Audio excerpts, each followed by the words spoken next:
Ready, start.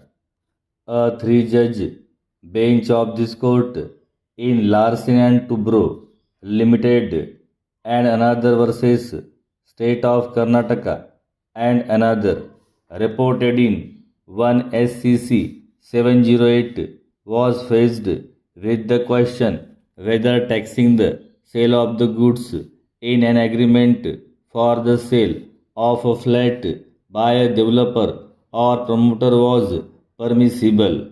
This court, when dealing with the said issue, made some pertinent observations with regard to 1. The interpretation of Article 366 of the Constitution to the scope and meaning of works contract, and 3. The application of the dominant intention test. They read as it is important to ascertain the meaning of subclause B of clause of Article 366 of the Constitution.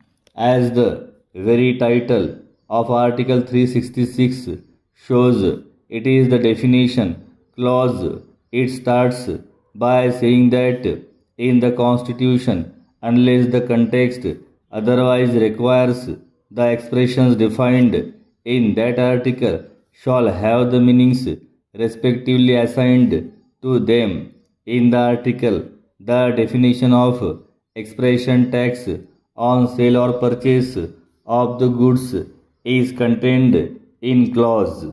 If the first part of clause is read with subclause B along with latter part of this clause, it reads like this: tax on the sale or purchase of the goods includes a tax on the transfer of property in goods involved in the execution of a works contract, and such transfer, delivery or supply of any goods shall be deemed to be a sale of those goods by the person making the transfer, delivery or supply, and a purchase of those goods by a person to whom such transfer, delivery or supply is made.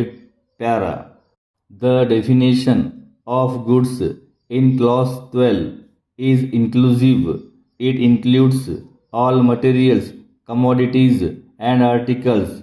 The expression goods has a broader meaning than merchandise. Chattels or movables are goods within the meaning of clause 12.